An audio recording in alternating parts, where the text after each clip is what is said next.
Good Saturday morning. This is question and answer Saturday. And as I said, I'm actually recording this on Friday, shortly after I recorded Friday's live. Hey, look at this.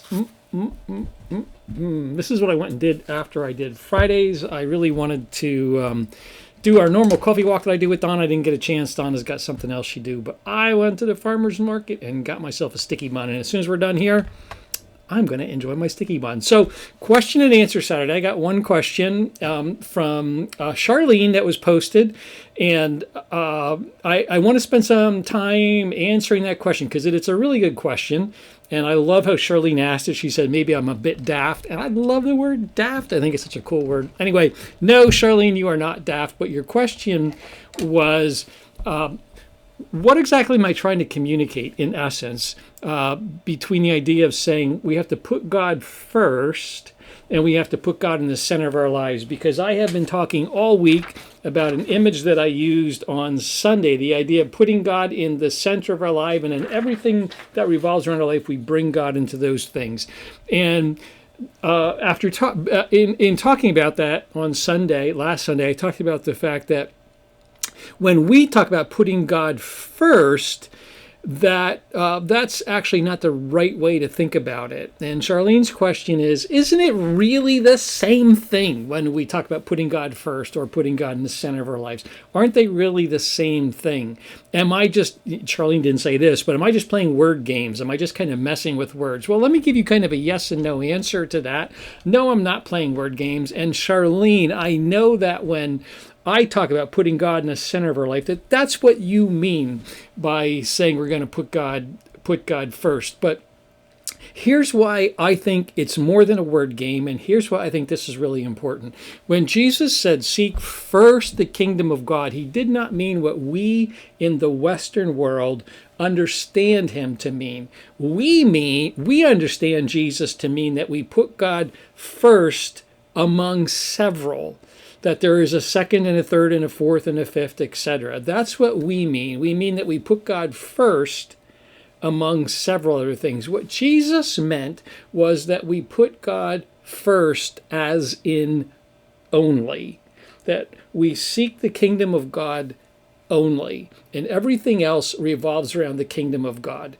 And what we mean when we say that is we put God first. And when we talked about this last Sunday, I used the illustration of the way that normally in the West we list our priorities. And our priorities, typically we say God first, family second, job third, something like that. That's usually what we mean. And when we talked about this on Sunday, I said, Ray Kroc, who was a Christian, founder of McDonald's, built a billion-dollar industry. Ray Kroc often said those were his priorities: God first, family second, career third. But then Kroc would always say, but on Monday morning I reversed the order. And my point on Sunday, in other words, on Monday morning when he goes to work, it's job first. And when we talked about this on Sunday, I said, really, if that's what you're going to do, if you're going to list priorities, and every once in a while, whatever is first, you got to move it out of first place, and you got to put something else there, because something else is going to demand your attention. And that's the problem. That's what I'm trying to say is the issue, that's a wrong way to communicate what Jesus is saying when Jesus said put God first. Jesus did not mean that God is first among several. He means first only. But when we do this, what we're communicating when we try to have this list of things, God first, family second, what we're communicating is that God does not have an exclusive claim on our life. That's what we are communicating when we say that. I know that's not what you're communicating, Charlene, and anybody else who's kind of plugged into this, but that's the end result of the way we communicate, that God does not have an exclusive claim on our life. So, for example, what this ends up meaning to a ton of people in our world is, for example, all right, God is first place and there's others, second, third, fourth, so I'm going to give God time on Sunday morning. But once I'm done with God on Sunday morning, I'm done. Yeah, maybe I'll read the Bible on, every morning, whatever it is. But for the most part, what we mean is God gets a certain amount of time, and then I am done with God and I can move on to the stuff that really I'm interested. We do the same thing with our money. We say, for example, let's just say that this is a particularly devoted person, and they'll say, "Well, I'm going to tithe. God gets 10% of my income." But once I give God that 10%, then the rest of my money is mine. I'm done with God when it comes to how I have to think about my money. And again, I know that that's not your approach. That's not what you're saying, but that's what we're communicating when we talk about God gets first place, but then there's a second, third, fourth, and fifth. We communicate that once I've given God my time, my money, whatever it is, that I'm done with them. And I can move on to number 2 and number 3 and number 4. But here's the way, think of it this way. This is my point. Does God not also get second place? And does God not also get third place and fourth and on and on and on? Of course he does. Of course he does. We don't just put God in first place and say, hey, you're going to get this, but when I give you this, I am done with you and I'm moving on. That, of course, is not what Jesus is communicating. And I know that's not what you're communicating, but that's the end result of the list kind of approach, which is why I think that what Jesus is communicating is, I might get interrupted here in a second, I hope not, but what Jesus is communicating is that God gets all of our lives, and we have to bring God into all of our lives. The end result of the list approach is this concept of the idea that I can give God a certain amount of my life, my time, my money, my love, whatever it is, and then I'm done. The end result of that leads to some really, really ugly stuff. One of them that was very impactful to me, an example of this, years ago, Don and I were in the Moravian bookstore in Bethlehem, and I was, wandering through the aisles looking at picture books. Donna's looking at literature, and I'm looking at picture books. And I found this one picture book that was a history of lynchings in America, primarily in the South. And there were thousands of lynchings in America, primarily in the South. And most of these lynchings were of black men.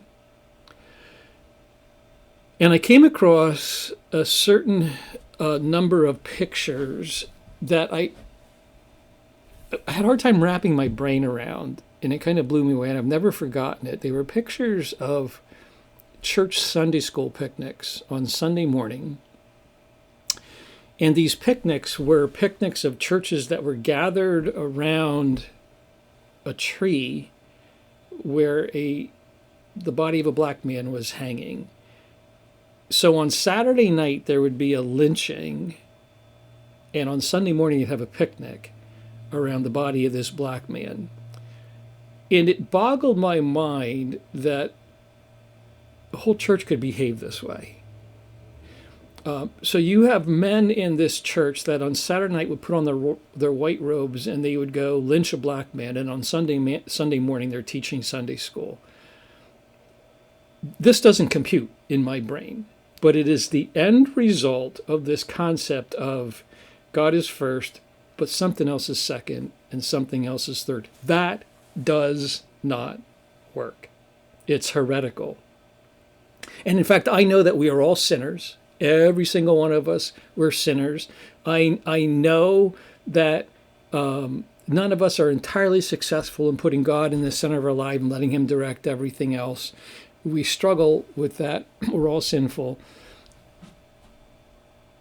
But the only way that you can justify lynching a black man on Saturday night and going to church on Sunday morning is to accept the concept of, God, you get Sunday morning, but I get Saturday night. I'll do what you want on Sunday morning, but I'm going to do what I want to do on Saturday night. That's a particular form of heresy that does not work.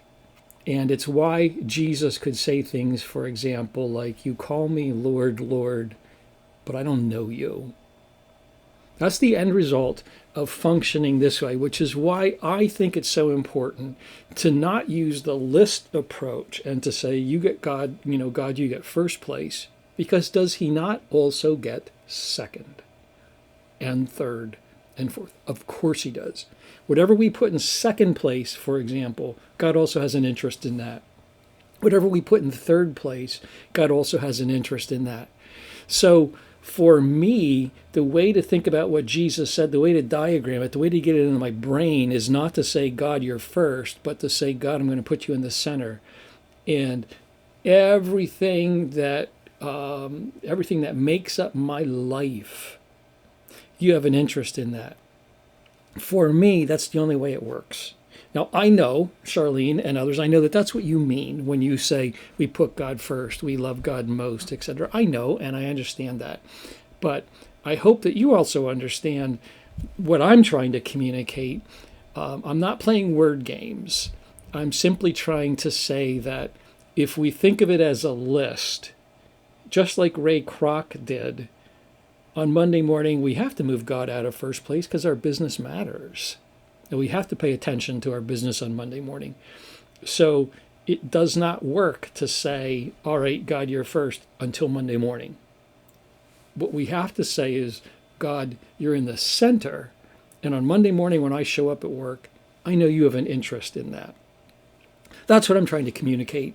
And I hope that that answers the question and clarifies. And Charlene, no, you are not daft, although thank you for using that word. It's a wonderful word. Now, I am going to go enjoy my sticky bun. I was going to suggest that we have a sticky bun together on Saturday morning, but if I was eating this sticky bun, it would look pretty gross for you to watch. So I hope you all have a good Saturday. I hope this answers that question. And I hope that I am going to still be alive at the end of Saturday after having to go repair a barn roof.